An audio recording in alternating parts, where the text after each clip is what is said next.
Okey, hari ni kita nak jadi macam detektif linguistik sikit. Misi kita untuk menyiasat satu perkataan yang kita semua rasa kita dah faham sangat. Ummah.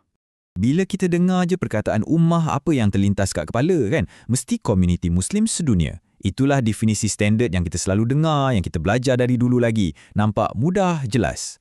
Tapi kat sinilah siasatan kita bermula. Sebab teks sumber itu sendiri, Al-Quran, guna perkataan ni dengan cara yang sangat mengejutkan.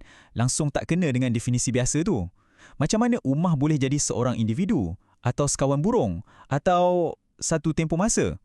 Pelik kan? Ini dia paradoks utama yang kita kena rungkai. Jelas ada sesuatu yang lebih dalam di sebalik perkataan ni. Jadi, jom kita buka fail kes ni dan siasat sama-sama. Baiklah, macam mana-mana siasatan pun, kita perlukan alatan yang betul, kan? Untuk selesaikan misteri ni, kita tak boleh main agak-agak atau guna pendapat luar. Kita kena guna peraturan dari dalam teks itu sendiri. Alat utama kita untuk siasatan ni dipanggil tasrif. Prinsip dia sebenarnya mudah je tapi sangat berkuasa. Biar Al-Quran sendiri yang terangkan maksud perkataan-perkataannya. Caranya, dengan tengok macam mana satu perkataan tu diguna dalam pelbagai konteks. Kita akan ikut jejak-jejak petunjuk ni untuk bina balik makna asal dia. Okey, sekarang masa untuk kumpul bukti. Kita akan tengok beberapa bahan bukti utama, terus dari sumber, yang betul-betul akan cabar pemahaman tradisional kita pasal ummah. Bahan bukti kita yang pertama ni memang paling mind-blowing. Ayat 120 dari surah ke-16 cakap dengan terang dan jelas yang Nabi Ibrahim, seorang individu, adalah satu ummah. Ini sahaja dah cukup untuk patahkan idea yang ummah tu mesti kena ramai orang. Soalan pertama yang kita kena tanya, macam mana ummah tu boleh jadi seorang je? Ini menunjukkan yang makna perkataan ni bukan terletak pada bilangan, tapi pada kualiti atau fungsi yang ada pada individu tu. Nabi Ibrahim dalam dirinya mewakili satu orientasi yang lengkap dan jitu. Seterusnya, bukti kedua kita pun tak kurang hebatnya. Dari surah ke-6 ayat 38. Kat sini, Al-Quran sebut yang haiwan dan burung pun membentuk umam, iaitu bentuk jamak atau plural untuk ummah. Jadi, soalan yang timbul, kalau sekawan burung yang terbang sama-sama tu pun dikira satu ummah, bolehkah kita kata perkataan ni eksklusif untuk identiti agama manusia sahaja? Jawapannya, dah tentulah tidak. Skopnya jauh lebih luas daripada itu. Dan bukti ketiga kita datang dari surah ke-12 ayat 45, di mana perkataan ummah diguna untuk maksud satu tempoh masa. Yang ni lagi abstrak. Ia tunjukkan yang perkataan ini boleh melangkaui idea kumpulan fizikal semata-mata. Baiklah, kita dah kumpulkan semua bukti yang nampak bercanggah. Seorang individu, sekawan burung, satu tempoh masa. Macam tak masuk akal kan? Tapi sekarang, masanya untuk pendedahan besar. Jom kita sambungkan semua titik-titik ni untuk tengok gambaran sebenar.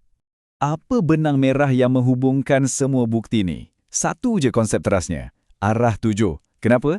Sebab kata akar bagi ummah, iaitu AMM, memang berkait rapat dengan idea macam sumber, asal dan paling penting, arah yang dituju atau destinasi. Jadi, hasil siasatan kita, inilah definisi sebenar ummah mengikut Quran sendiri. Ia adalah satu kumpulan yang koheren, tak kira besar atau kecil, yang didefinisikan oleh arah tuju atau orientasi yang dikongsi bersama.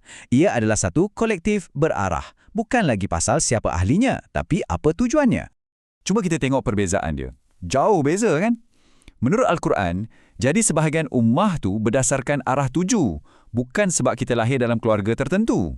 Skopnya pula boleh merangkumi mana-mana kumpulan dengan orientasi yang sama. Dan yang paling penting, tanggungjawab tu terletak pada individu, bukan boleh dipindahkan melalui identiti kumpulan.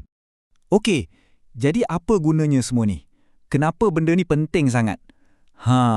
Sebabnya, bila kita faham makna sebenar ni, cara kita tengok konsep-konsep besar dalam tradisi kita, macam keseimbangan dan perpaduan, akan berubah terus. Contohnya, kita selalu dengar pasal ummah wasatan atau ummah yang seimbang. Selalunya kita anggap ni macam satu gelaran, satu badge of honor. Tapi betul ke macam tu? Apa sebenarnya maksud seimbang kat sini? Sebenarnya, wasat atau seimbang tu bukan gelaran yang kita boleh klaim untuk diri kita. Ia satu kualiti yang berfungsi. Cuba bayangkan titik tengah dalam satu bulatan. Dari situ, anda boleh nampak keseluruhan bulatan tu dengan jelas kan?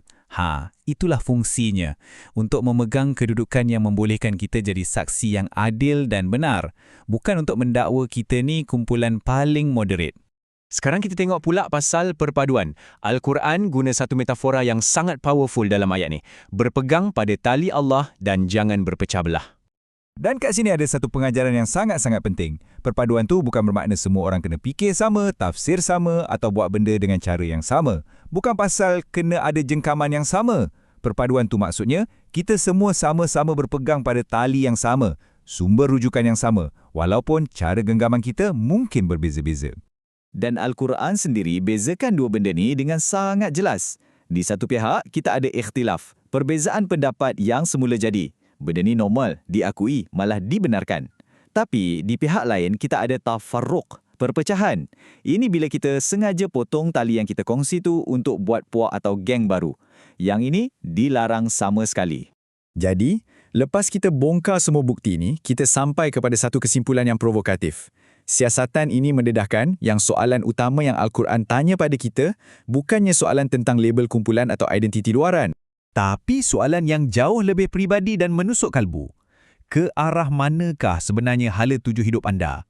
Sebab pada akhirnya, itulah yang mendefinisikan ummah mana yang kita tergolong. Dan soalan itu, hanya kita sendiri yang boleh jawab.